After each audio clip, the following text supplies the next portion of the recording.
그러다가 어떻게 그래도 영국에 있는 대학을 패션 관련 학교를 갔는데 이 학교가 세계적으로 유명한 학교라 그러더라고요. 근데 그 형편에서 어떻게 갔는지는 모르겠지. 그것까지는 안 나오니까 잘 모르겠지만 중간에 중퇴를 하고 그리고 파리의 패션 잡지에 들어가서 인턴으로 근무하다가 In 2011, Anna Sorokin leaves her home in Germany to attend a fashion program at Central St. Martin's in London, ditches it immediately for Paris. 2013, Ms. Delvey, an intern working at Purple Magazine. 그러다가 이제 편집장이 거기도 이제 워낙 유명한 회사기도 하니까 2013년도에 뉴욕에 패션 위크가 있어. 너 인턴인데 한번 가볼래? 그래갖고 자기가 가서 그때 뉴욕으로 상륙을 하기 시작하죠. 근데 뉴욕을 상륙하려면 어쨌든 패션 위크에 가는 거니까 ESTA 비자가 있어서 그게 90일 체류라고 그러더라고요. 여행 비자잖아요, ESTA.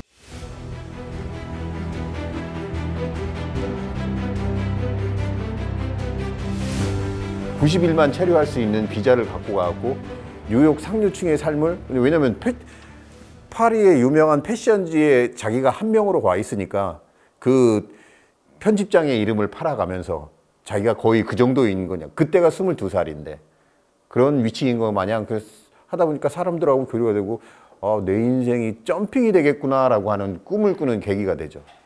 센 척을 한 거네요. 그럼 결국은 뉴욕에 가서 좀 굉장히 자리 잡고 계신 분들한테 좀 센 척을 시작하게 된 거네요. 근데 그게 먹혔나 본데요. 근데 그게 왜 이런 것이 동기화되었는지를 우리가 좀 심리를 들여다 봐야 되는데, 자, 봐요. 지금까지 얘기를 또 종합 정리해 보자면, 어쨌든 사람들 간의 상호작용, 그 다음에 자기를 이렇게 좀 드러내는 성향을 갖고 있는 사람인데, 환경적인 요인 때문에 고립돼서 생활하다 이제 패션에 집착을 하게 되잖아요. 그래서 정말 그 정도에 입학을 할 정도 되면 상당히 나름대로 관심과 열정과 노력을 했다는 얘기인데, 자, 문제는 제가 볼 때는 이 애나가 아주 어릴 때부터 꿈이 그거였는지, 그러니까 예를 들면 성장 과정에서 정말 이런 모델, 패션 막 이런 그 분야에 어떤 관심이나 소질이나 어떤 기회가 있어가지고 꿈을 꾸어온 것인지 그렇지 않은 것인지, 이것이 우리가 분석하는 게 되게 중요한 의미라고 생각을 해요. 뭐냐면 이렇게 극적인 변화, 예를 들면 와 가보니까 막 세상이 이런 세상이야. 그러면 갑자기 내가 가지지 못한 남의 어떤 신분이나 이것을 뒤집어 쓰잖아요. 그런데 어렸을 때부터 원래 꿈을 가지고 차분히 차근차근 자기가 정말 노력해서 자기 꿈을 이루어 간 사람들의 그 경우들을 본다면, 그런 상황이 됐을 때 그 자리에 가기까지 다시 또 노력을 해 나가지 한꺼번에 이렇게 막 가면을 써버리지는 않거든요. 그러니까 이런 성장 과정과 이주, 거기에서 일어난 여러 가지 환경적인 요인들이 지금 이 사람이 그런 극적인 어떤 상황에서 갑자기 와, 내가 생각하지 못하고 상상도 못했던 어떤 것들이 여긴 일어나고 있구나. 그러면 정상적인 길을 밟아온 사람은 어때요? 아, 내가 저기까지 도달하려면 또 어떤 노력을 해야 되겠구나가 동기화되어야 되는데, 그냥 그 사람 된 것처럼 그냥 가면을 쓰잖아요. 근데 결국은 애나는 뉴욕에 와서 생활을 하면서 어느 순간부터 자신을 애나 델비라고 바꿔요. 애나 델비라고 바꾸면서 이제 상류층들하고 계속 어울리다 보니까 자기한테 꺼리라는 게, 사람들이 관심이 있어야 되는데 너 누구야? 너 뭐야? 라고 물어보니까 결국은 그걸 만들기 위해서 나는 독일에서 온 원래 우리 집이 독일에서 대단히 부자야. 재단을 갖고 있고 나는 상속녀인데 난 25살이 되면 한 6천만 불을 받을 수 있어.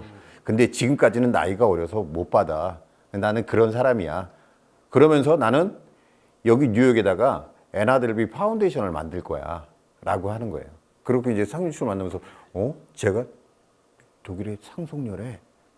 싸가지도 없어 보이는데 돈은 있네? 근데 돈이 있다는 거에 흘려갖고 주변 사람들하고 계속 인맥 관리를 하는데, 근데 그 생활을 어떻게 하겠어요? 자기가 월급이 얼마 받는데 안 되니까 계속 친구들한테 지금 독일에서 돈이 좀 묶여 있어서 그래. 우리 아빠가 나를 계속 혼자 크라고 너무 강요를 해. 그런 부분을 하다 보니까 돈 좀 빌려줘. 그러면서 돈을 엄청 빌려 씁니다. 근데 그러다 보니까 중간에 이렇게 연결돼 있던 사람들은 뭐 한둘 얘는 좀 구라구나. 딱 그렇게 해서 선을 긋는 사람도 있고 일단은 계속 유지를 해가면서 돈을 엄청나게 불쓰듯이 쓰고 있으니까 제가 올 거야 라고 하는 부분에 대해서 그러면서 애나 델비 내 파운데이션을 그래서 ADF라고 하죠. 내가 ADF를 만들 거야. ADF를 만들 땅을 또 한 200억짜리 큰 거기를 다 구경도 합니다.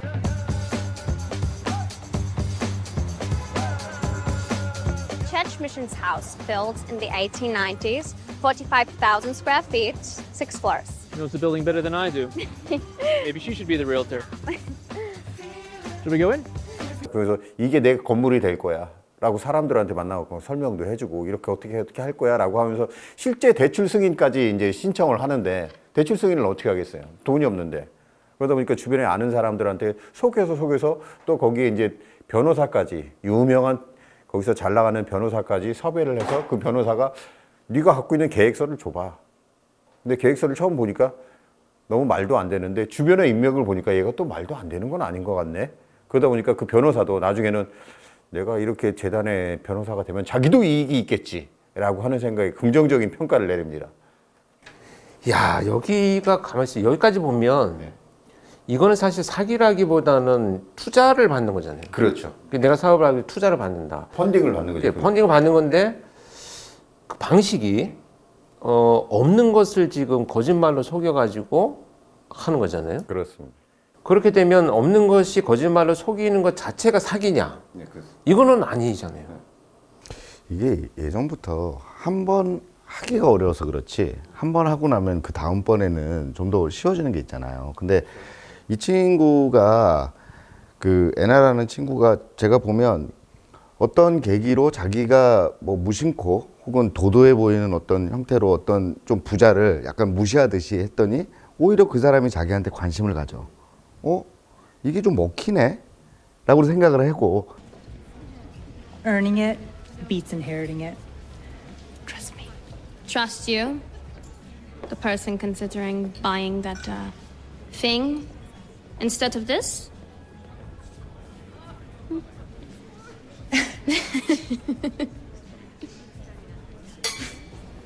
두 번째 또 어떤 경우에서는 조금 친한 척 하다가 자기 할 말을 탁 하고 뭔가를 탁 끊는다든지 이러면서 그러는데 그 사람도 이거 좀 독특한데? 그러면서 좀 관심을 가져. 그러니까 이게 계속 지속이 되면서 자기 스스로 좀 뭐랄까 자기 스스로도 점점 속아가는 경우가 있는 게 아닐까 이런 생각도 좀 들고 그러는데. 그러니까 이제 이 가면을 쓴다고 하는 것은 단순히 뭐 그런 말로 현혹하는 게 아니고 이 비언어적인 태도, 이 태도가 기존의 어떤 상류층에서 보아왔던 태도들이었던 거예요. 그러니까 다른 사람들이 볼 때는 말로 하는 거 별로 신뢰는 안 가는데 저 태도로 보면 그 말에 신뢰성을 붙여서 해석을 하는 거죠. 쿨한데? 딱 그 느낌에. 그러면 어떤 현상이 되느냐? 결국은 그 사람이 이용한 것은 애나가 이용한 것은 결국 어떤 후광들이에요. 심리적 후광들. 그러니까 존재하지 않지만 존재하는 것처럼 만들어 놓은 어떤 상황들을 자기 후광으로 쓰는 거죠. 그러니까 언어적 표현뿐만 아니라 비언어적인 표현을 통해서 이미 상류층에서 하고 있는 그런 상황을 만들면서 자연스럽게 자기 후광이 되어버리는 거죠. 그러니까 다른 사람들 볼 때는 아무것도 없이 저 정도는 아닌 것 같은데 말은 좀 이해가 안 가는데 태도로 보면 정말 아무것도 없는 사람이 저 정도로 할까? 이게 이제 이미 그 풋 인 더 도어라고 한쪽 발이 문지방을 넘어가는 거죠.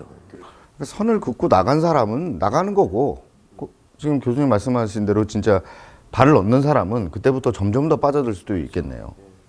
자, 그래서 어떻게 됩니까?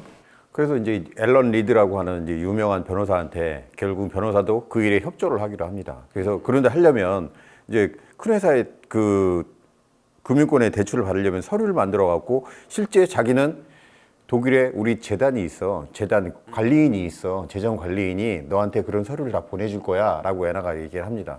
그럼 이 연락처를 줘봐. 그래갖고 연락을 했더니 독일 사람이 독일 남자가 애나는 그런 돈이 있는 게 맞고 그렇게 줄 겁니다. 필요한 서류를 얘기하면 다 보내주겠습니다. Well, I'm going to try, but first I need some information about Anna's trust. As of close of markets today, the assets are approximately 60 million euros, so about 65 million US dollars. But I'll have a copy of the deed of trust and beneficiaries, a statement of assets and holdings, proof of funds, and a list of the trustees. That's exactly what I need. Thank you. It'll be with you by tomorrow. Good night, Mr. Reed. Good night.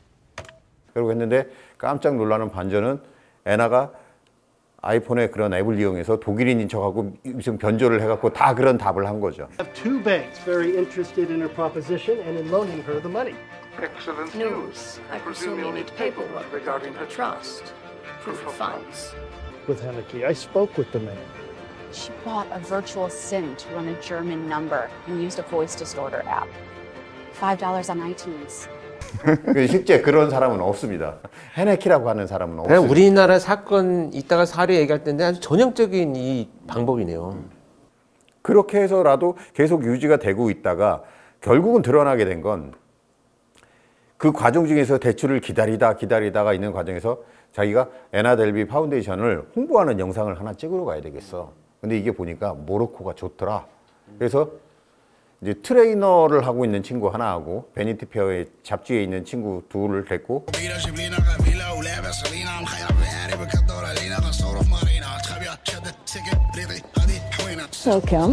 거길 가서 62,000불을 그렇게 썼으니까 전용기 타고 가서 공항에서 거기도 전용기로 타고 가고 돈을 뭐 물 쓰듯이 썼어요.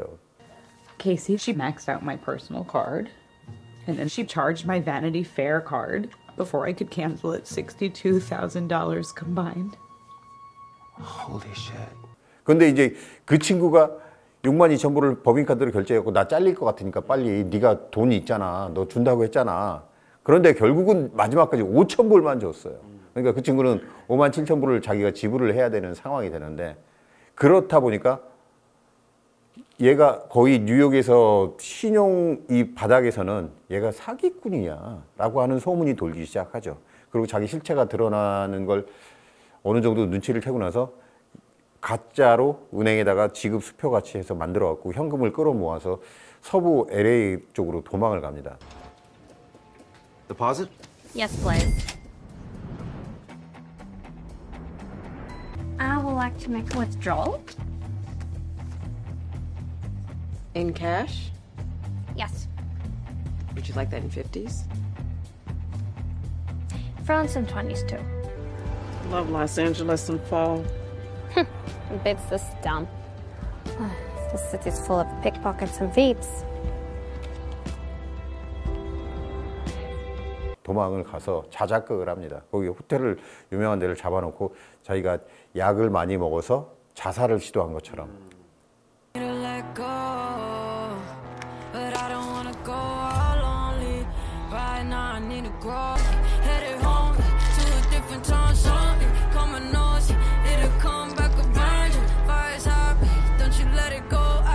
이렇게 자를 씌고 좀 병원에 갔더니 너 왜 그래? 너 왜 약물 중독이야? 그래서 아, 나 그런 거 같아. I am recommending you consider time at a drug and alcohol treatment facility. Rehab? 그래서 약물 중독 치료센터로 갑니다. 치료센터도 또 어마어마한 데로 가서 호화로운 데로 가서 있는데 Group session is at 6, so until then, feel free to explore the grounds and make yourself at home. Think we have a payment method on file for you yet? Do you take wire transfers?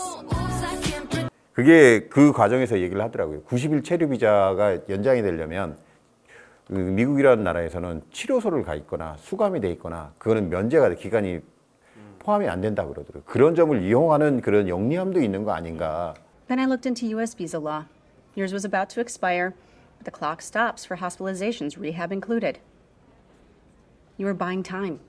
근데 그 치료소에 있는 걸 이제 계속 이 애나 델비라고 하는 애가 유명해진 이유 중에 하나는 2013년도에 일어난 사건인데도 그 당시에 인스타그램이 그 많이 활성화되어 있지 않은데 이 친구 한 5만의 인스타에 뉴욕 상류층을 다 이렇게 있으니까 그게 약간 보증수표 같이 된 거예요. 얘들도 맨날 같이 갖고 연예인들하고 사진 찍고 얘가 호구 아닌가 봐. 걔들이 호구겠냐. 그런 사람을 이렇게 찍는 게 그러다 보니까 얘에 대한 약간 신용도가 그걸로 대체가 됐어요. 대체가 돼서 그러면서도 끊을 수가 없으니까 그것도 약간 중독이겠죠. 치료센터에서 그 호화로운 장면을 찍고 있다 보니까 레이첼이 도저히 안 되겠다. 그래갖고 델비야, 내가 모든 걸 다 인정하고 우리 옛날같이 친구로 돌아가자. 그래서 내가 지금 여기 와 있어. 너 좀 나와봐. 가서 점심 먹자. 그러고 나오는 순간 경찰한테 신고를 해서 구속이 됩니다. 잡히게 됩니다. 체포가 돼서 그 일련의 사기 행각이 끝이 나는 거죠. Bygones be bygones. Start fresh. Oh my God. Yes, please. I can be there in a bit. Okay, bye. I'll see ya. I've got to go. Rachel, where are you? I'm here. Just come out of the gate. I'm just around the corner. Oh, Anna Sorkina? what the fuck? I'm supposed to meet my friend. Rachel. 근데 이게 사기 행각이라고 하는 부분에 대한 게 아까 교수님께서 말씀하신 것처럼 어디까지를 사기라고 볼 수 있는 것인가. 그죠? 근데 이 친구의 그냥 구속 사유는 호텔 비용이나 어떠한 비용들을 다른 사람한테 빌린 것들을 상환하지 않았기 때문에 중절도죄로 구속이 되거든요. 야, 여기 참 우리 생각할 게 많네요.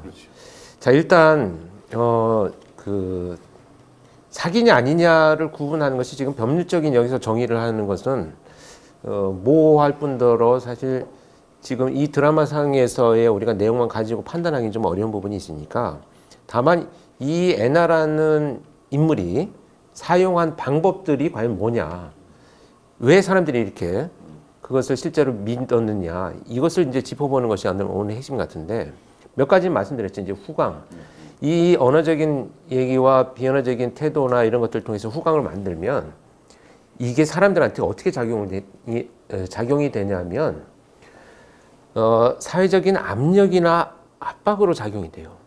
그러니까 저 사람이 갖고 있는 후광에 내가 압력을 받게 되는 거예요. 그러니까 이 사람이 뭔가 나를 위해서 해주는 것이 있다 없다 이게 문제가 아니고 이 사람의 영향력에 내가 지금 압력을 받는 심리적인 변화를 일으키게 되는 거죠. 그래서 사이비 종교나 또는 사기 범죄의 피해자들이 느끼는 것이 그 상대방이 갖고 있는 영향력에 대한 압력이에요. 두 번째는 이 사람이 지금 사용한 게 뭡니까? 지금 그 단계의 이 과정들을 계속 이어나가기 위해서 도구를 쓰잖아요. 서류, 그러니까 앱 이런 걸 통해서 누군가 정말 존재하는 것처럼 그 사람들을 믿게 만드는, 그러니까 이제 주변에 지형지물을 잘 활용해라. 옛날에 이런 말 많이 했잖아요, 우리. 은폐할 때 응? 지형지물을 잘 이용해라. 이것처럼 있는 어떤 시스템들을 이용하는 거예요. 그 시스템을 이용한다는 것은 기존에 우리가 갖고 있는 관념이 있어요. 뭐 은행 시스템이 있고, 뭐 변호사가 하는 절차들이 있잖아요. 이것은 정형화되어 있기 때문에 그 속에서 뭔가 일이 일어나면 이건 뭐 그냥 의심의 여지가 없는 거죠. 근데 여기에 한 가지 사회적인 현상이 추가된다면 이 포모 증후군, FOMO, 포모 증후군인데 Fear of Missing Out. 이게 뭐냐면 야, 저 사람한테 지금 막 관심이 집중돼 있고 좀 아닌 것 같은데 정말 많은 제도권에서 뭔가 이렇게 그 일이 이루어지는 것처럼 보여지면 지금 내가 이거 빨리 뛰어들지 않으면 나만 손해이고 나만 바보인 것 같은 거예요. 죄를 빨리 알아야 되겠다. 뭐 이런 마음이 그렇죠. 급해지는 거네요. 그러니까 이 포모증은 대체적으로 주식 같은 거 하시는 분들 보면 와, 이거 나만 모르는 정보인가? 사실 그때는 좀 늦은 거잖아요. 늘 이제 투자에 실패하고 뭐 이런 일들이 일어나는 것처럼 사실 되게 조급하고 이제는 주변 것들 정리하고 막 판단할 시간이 없어. 빨리 가야 돼. 그것이 이제 지금 현대 사회에 일어나는 그 증후군 중에 하나인데, 그러니까 나만 뭔가 지금 기득권에 못 올라가 있는 것 같고, 그렇지. 뭔가 내 정보가 부족한 것 같고, 그러니까 내가 빨리 뭔가 이런 어떤 관계가 형성됐을 때 참여하지 않는다면 결국 내가 손해를 볼 거야. 이런 그 심리적인 변화까지 일어나는 것이 지금 이 애나가 하나씩 만들어 간 거잖아요. 그러니까 굉장히 전략적인 거죠. 그런 심리에 대해서 이 친구가 NRB 파운데이션 그 재단을 만드는 그 건물에 여기는 Here it is. This is your building. Holy shit. Brava, Anna. 고가의 미술품을 전시를 할 거고, 그러고 숙소도 만들 건데 여기는 아무나 못 와. 어느 사람들만 한정되게 올 거야 라고 하니까 너 여기 안 올 거야? 라고 하면 사람들이 돈 좀 빌려달라는 게 별 문제 아닌 거예요. 그러면서 나하고 연 끊으면 너 여기 못 와. 라고 하니까 그런 부분에 대해서 사람들이 아이씨, 그치, 얘가 이걸 그 멤버십이 되려면 그죠. 그게 저는 이렇게 생각해요. 우리 이 경제학에서 얘기하는 그 매몰 비용이라는 게 있잖아요. 매몰 비용 오류라는 게 있어요. 이 매몰 비용 오류가 뭐냐면 괜히 일단 어떤 행동을 내가 선택을 하잖아요. 내가 이렇게 해야 되겠다라고 선택을 하면 그 선택을 해서 진행하는 과정에서 만족스럽지 않을 수도 있어요. 또는 투자한 것이 아까울 수도 있어요. 그래서 멈추지 못하는 것.